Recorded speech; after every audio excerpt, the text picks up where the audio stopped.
अस्सलाम वालेकुम फ्रेंड्स, मैं हूं सदाकत हुसैन। प्रीवियस टाइम हमने बात की थी ग्रेडियंट्स की और आज की क्लास में हम बात करेंगे पैटर्न्स की। तो आइए स्टार्ट करते हैं।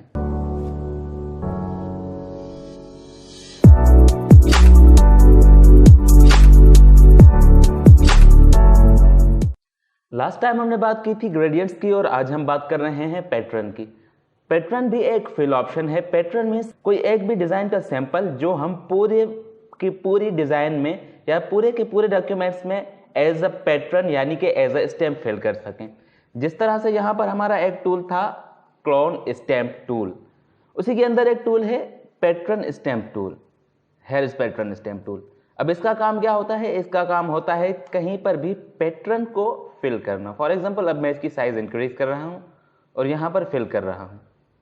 जैसे कि मेरा डॉक्यूमेंट बहुत बड़ी साइज का है, इसीलिए कुछ खास फर्क नज़र नहीं आ रहा, पर जैसे ही मैं इसे जूम करता हूँ अब आपको फील होगा कि हल्के हल्के से डॉट्स यहाँ पर शो हो रहे हैं, जो कि यहाँ से आप चेंज कर सकते हैं।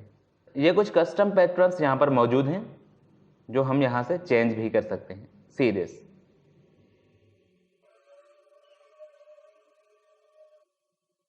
अब मैंने इसे पूरा का पूरा फिल कर दिया, लेकिन अगर आपको याद है fill options control back space, shift back space and alt back space. Alt back space से हम फोरग्राउंड कलर फिल करते हैं, कंट्रोल बैक स्पेस से हम बैकग्राउंड कलर फिल करते हैं और शिफ्ट बैक स्पेस होता है फिलिंग ऑप्शंस के लिए, जिसमें हमने कंटेंट अवेयर भी देखा था। लेकिन यहाँ पर एक और ऑप्शन भी मौजूद है पैटर्न का। जैसे ही हम यहाँ से पैटर्न सेलेक्ट करते हैं तो ये यहाँ पर कुछ पैटर्न्स जो हमारे प्री डिफाइंड पैटर्न्स यहाँ पर मौजूद हैं, बने बनाए पैटर्न्स, वो इंपोर्ट कर सकते हैं। अब मैं जैसे ही ओके करूँगा ये पूरा का पूरा इस पर अप्लाई हो चुका होगा। अब हम अपनी मर्जी से भी कोई भी पैटर्न बना सकते हैं। फॉर एग्जांपल जैसे ही मैं यहाँ से कुछ एरिया सेलेक्ट करता हूँ जो भी मुझे पैटर्न में ऐड करनी है, एरिया सेलेक्ट करके एडिट मेन्यू में आकर जैसे ही मैं यहाँ से डिफाइन पैटर्न करता हूँ तो ये मुझसे नाम पूछेगा। अब मैं इसका नाम यहाँ से लिखूँगा पैटर्न 1। ओके, अब आप देखें अगर तो ये यहाँ पर ऐड हो चुका है। अब जैसे ही मैंने न्यू लेयर पर पेंट किया तो वो वाला सैंपल पेंट होने लगा, लेकिन रिपीटली एक बार ख़त्म होगा वहीं से दूसरी बार स्टार्ट होगा। ये वही वाला एरिया जो है वो रिपीट हो रहा है। See this. पर अगर मैं यहाँ से शिफ्ट बैक स्पेस प्रेस करता हूँ और यहाँ से सिलेक्ट करता हूँ, अगेन सी दिस, वही वाली एरिया रिपीट होकर मेरा पूरा का पूरा लेयर फिल हो गया। यहां पर मेरे पास एक इमेज इंपोर्टेड है, मैं इसका पैटर्न बनाता हूं। मैंने यहां से कुछ एरिया सेलेक्ट किया जो सिमिलर था। अब मैंने इसका पैटर्न बनाया, डिफाइन पैटर्न 3 के नाम से। अब मैंने एक न्यू डॉक्यूमेंट लिया या मैं इसी तस्वीर पर फिल करता हूं। जैसे ही मैं यहां पर फिल करता हूं पैटर्न, तो देखें इसमें कुछ लकीरें नज़र आ रही हैं। मीन्स जहाँ से जो सैंपल रिपीट हो रहा है लाइक दिस, तो यहाँ पर कुछ ये जो कट फील हो रहा है।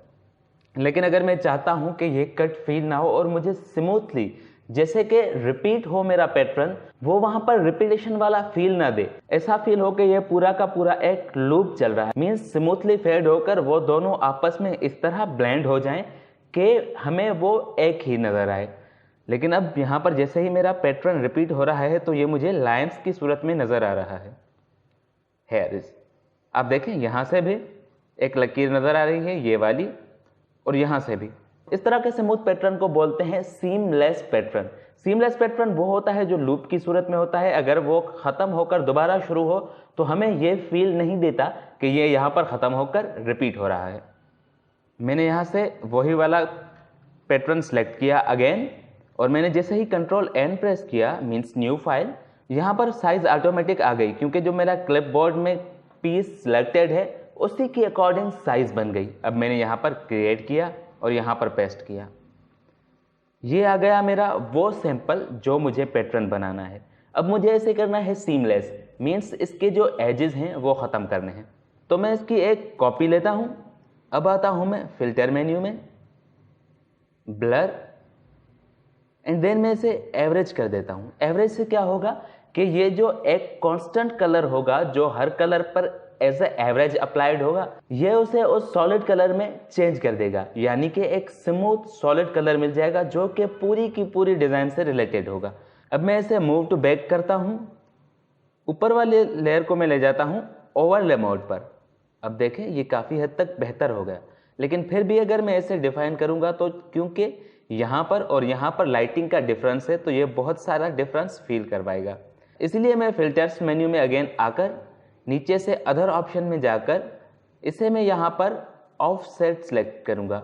ऑफसेट से क्या होगा, ये जो लेफ्ट वाली एरिया है उसे लेफ्ट में मूव करेगा और जो एरिया लेफ्ट मूव होने की तरफ से कट होगी उसे ये अगेन राइट की तरफ ले आएगा।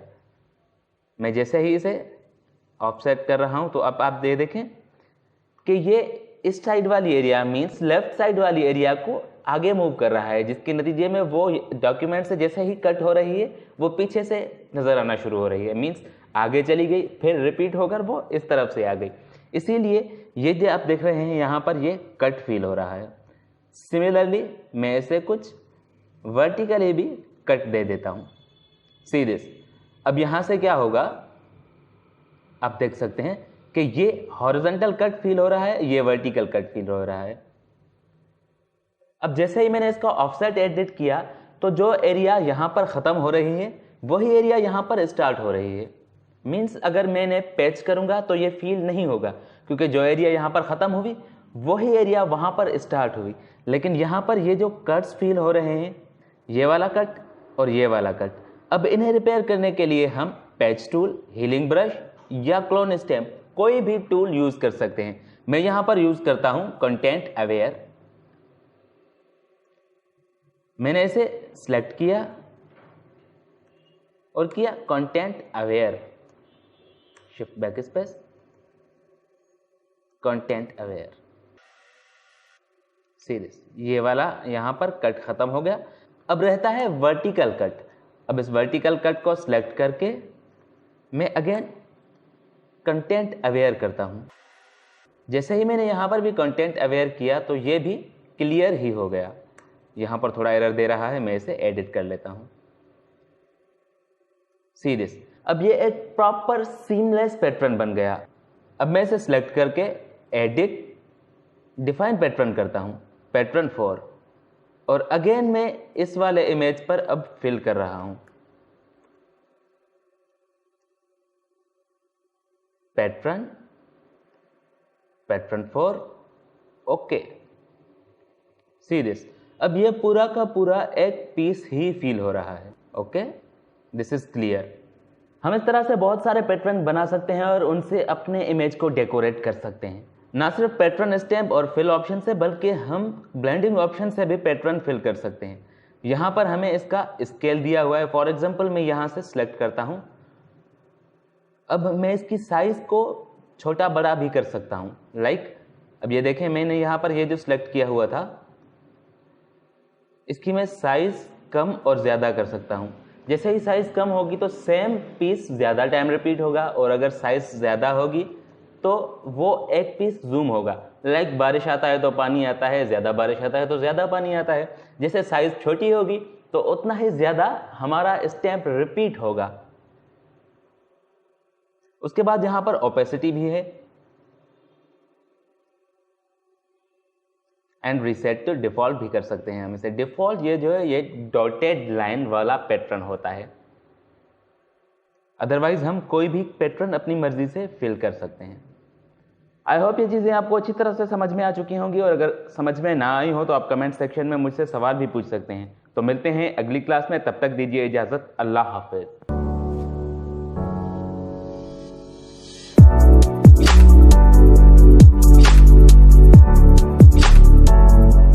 अगर वीडियो अच्छी लगी हो तो चैनल को सब्सक्राइब कर दें और बेल का आइकॉन भी प्रेस कर दें ताकि हर वीडियो आपके पास टाइम से पहुंच जाए। शुक्रिया।